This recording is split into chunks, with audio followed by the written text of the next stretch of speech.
How are you? I'm alright, are you? I'm alright, thanks. So before we talk about the new record, I'd like to jump back a little bit to the beginning. Okay. To a song that I think it kind of started things off for you, Teacher Faces Porn Charges. Yeah. Do you remember kind of the mindset or the mood you were in when you wrote that? Yeah. I'd given up. In what way? I'd given up everything, just completely given up any kind of pretense, and just said it how I felt instead of how I thought I should feel. So that song ushered in the mindset of just say it how you see it and how you think it. Don't worry about language. Don't worry about whether or not it'll get on the radio. Right. Don't worry about whether or not it's a great song. Just say what you think. Were those things you worried about because you had been pursuing music before? So were those things that you thought about before? I was just doing the kind of obvious, you know, kind of borrow a feeling type acoustic stuff, or you know, kind of, you know, around sort of mid-90s onwards, there was this kind of trend with, you know, sort of bands, guitar bands, sure. You know, kind of that sort of real shallow pondering, sure. Who am I, you know, what we doing here, all this shit. So I became a victim of that a bit, and but yeah, I mean, Teacher Faces Porn Charges ushered in that need to just tell it how I saw it. You know, I was beaten down by life, beaten down by lack of good fortune, or sure. or comfortable surroundings, or peace of mind. You know. Will you say that ushered in a kind of new mindset? So did those things change? Did you feel more comfortable afterwards? Was that the start of it? It was the start of it, yeah. I mean, things didn't improve, but the song, you know, Sleaford Mods came along, and that changed it. Sure. Creatively. And I was motivated by satisfaction in what I was doing with music, because that was me, that's what I want to do. That is me, sorry, you know. So my chief aim was to create something that was relevant, contemporary, if you like, hard hitting, but also, you know, perfectly communicated me. And I think it does that, you know what I mean? And since that track, well, over the years you've released a lot of material. So did that open kind of the floodgates, that voice that you had? Did, yeah. There was a few songs around that time, Teacher Faces Porn Charges being one of them, and there was a few others, a tune called Graham, a few others, R&B Paul, and these are all off the first debut album. The kind of CDR, you know, sort of release that I did on my own before I met Andrew. And they kind of paved the way for it, you know.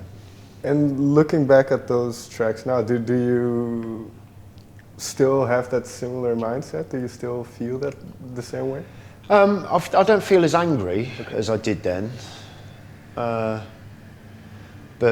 the formula is still there. It's just been refined, and you know, it keeps getting kind of reworked, but not drastically, not dramatically. You know, it's important to treat it with care, and it moves along slowly. It evolves, you know, quite slowly. Yeah. And because I find this interesting, because well, you've always described your music and the band as not being political. It's more or less an expression of frustration in a way. So does it help with the frustration? Yeah, it does, yeah. I mean, I think the frustration will always be there, you know, to a certain degree, you know. Sure. But it helps, but any kind of emotion, if you can incorporate it into the formula that we've got. If you do that correctly, and you know, I couldn't really explain how, but if you do it in a way that's tasteful, then you could probably incorporate any emotion into it, you know. And are there sides of yourself that you try to explore in your music, or, well, let me phrase it differently. When you start writing on a track, and we could take English Tapas for this. Does it come? Did you set out a certain specific block of time to write those thoughts down, or are those kind of? You kind of normally start doing it after about, once you've finished an album, and then you have a cooling off period for a bit, and then ideas start coming into your head. And initially they're not very good, or they're kind of real loose signals of what's to come. And then it slowly excels, you start writing more. Then it gets to a point where you start adding it to new music that Andrew's written. Right. And then they start evolving together until you get to a point where you're going into the studio and doing 4 strong songs in one session. Okay. Yeah. And, well, especially with English Tapas, because, well, a lot has happened in the world since your last record. Yeah. So does that influence what comes out? It does a bit, yeah. It doesn't, you know, people are expecting. I noticed on Twitter and stuff that people, oh God, you know, you're going to have so much to talk about. Right. It's like, well, not necessarily, because although these things are going on, I'm not an expert in all of these fields. Sure. And to be honest, a lot of it, although it bothers me, doesn't really interest me. I'm not going to look into the, you know, the true mechanics of Brexit, or because it doesn't interest me. What interests me is some of the moods that are created because of it, right, in the day-to-day. So, you know, yeah, these things do play a role, but you know, a lot of the time it's what's actually happening in front of me. You know what I mean? And well, that I read this in another interview you did. So a lot of it is a lot of it based on just regular conversations you have in pubs and. Yeah. I mean, some of it is. That can be really powerful. Just a meeting in a pub. Sure. 2 drinks, and you've got 2 songs, you know, before you know it. And because, well, I'll let you decide whether I'm right on this, but what I think about your music, it has a lot of similarities to me with maybe 90s hip-hop, where they describe a certain mood or a certain situation. Yeah. So and I read you were also influenced by Wu-Tang Clan. And are there similarities between what you do and the hip-hop music? Yeah, sure. You know, my idea was to do what bands like the Wu-Tang did in the content of the lyrics, in the attitude of it, but do it from the perspective of myself, you know. Sure. And I think we've done that. Do you know what I mean? And well, but part of it is that, well, that, like I say, you don't consider yourself political, but then media, like myself, and they kind of throw this they call you this herald of working class. Yeah, culture. I mean, there's a lot of people that want to do that, to dress it up, to make their article look better, I suppose. The idea of the underdog. Sure. The idea of the, you know, the working, you know, the kind of oppressed person raging in the eyes of his or her controllers, you know. There's always been a sellable commodity, hasn't it? Sure. So the press are all too easy to put the working class tag on you, and it's a very complicated subject. Nobody knows. Really, in a lot of respects, it's a very debatable issue these days. What is the idea of working class? People's ideas of it are different. The ideas of class itself is a different thing. People would shoot you down for saying that, and other people would probably agree. You know, there's so many variations on people's beliefs and attitudes towards that it gets tiresome. You know what I mean?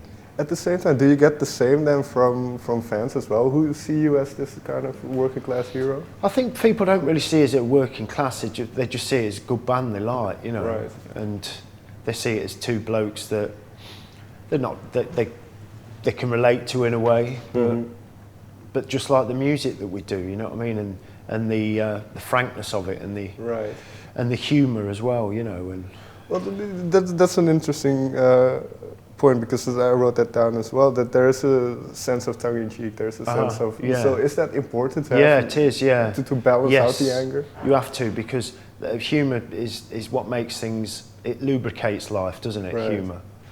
It's the thing that balances sanity a lot of the time. And so it's important to have that in, because without it, you just... You know, you kind of tend to, you can fall into a trap of just coming across as being quite pretentious or right. too serious, you know. It puts people off. People don't want seriousness all of the time, you know. But if you can mix the two, then, you know, that's great. Because have you been at points, well, where because it is a lot of anger and frustration, so have you been at points where you kind of felt you were close to the edge, or so to say, but so you had to tone it down a bit? Yeah, a little bit. I mean, yeah, I don't want to, you know, because it's quite aggressive music, but you can fall into the trap of perhaps writing stuff that's too aggressive or being completely unreasonable. Right. Which, I mean, it's not a bad thing to be completely unreasonable, why not? But sometimes it can be a little bit too hard-hitting, and if you're fine with that, cool, but if I'm the type of person that will analyse it and think, perhaps I should... To me, the whole idea of intelligence is to be able to have the strength to analyse it and reshape it if you truly think that something's wrong with it, you know. Right. So... yeah. So in that sense, are you very reflective of your own music when you write lyrics? Do you go over it? Yeah, fucking hell, yeah. Okay. Yeah. There's some things that are really hard to manipulate to you 100% to your own tastes. If you create a melody first and then put lyrics to the melody, then it's really hard to bend the melody, you know. And sometimes that can be problematic, and you go away having, say, like a song structure instead of a rant. Right. That you sometimes think, I could have worded that better, or you didn't get your point across totally. But sometimes it's good to be subtle and, you know, leave people guessing, I guess. You know what I mean? If we take English Tapas now, what track on there gave you the most trouble, or was what track on there gave us the most trouble? Messy Anywhere, I had a problem with, because I came up with the melody first, and the melody was so strong, I didn't want to lose it, so it's trying to wrap words around it. And I got there in the end, but you know, I wouldn't change anything about it now, but it did prove a little bit of a, you know, because it's quite a different song to what we normally do. It's quite melodic, quite poppy. I'm quite proud of that song, actually. Yeah. In what sense? The fact that you got it? It's got a real good hook to it. It's got 2 or 3 hooks, you know, and it's really professionally done. You know, it's kind of a great bit of songwriting. I mean, they all are, but I'm kind of, there's something. You know, we tried to put these George Harrison-esque backing vocal with a, you know, like sort of, you know, Drive My Car, you know, Beatles, or, you know. So, yeah, I don't know. I'll probably get laughed at for that, but there you go. But at the same time, because, like say, Andrew, then he comes up with music. Does that, what he makes, does that influence kind of the melodies not only? Yeah, of course, yeah. His music is... You know, his idea. He's like anyone. You know, he'll come along with some stuff that's good and some stuff that's okay, and then other times he'll just fucking flatten you. You know.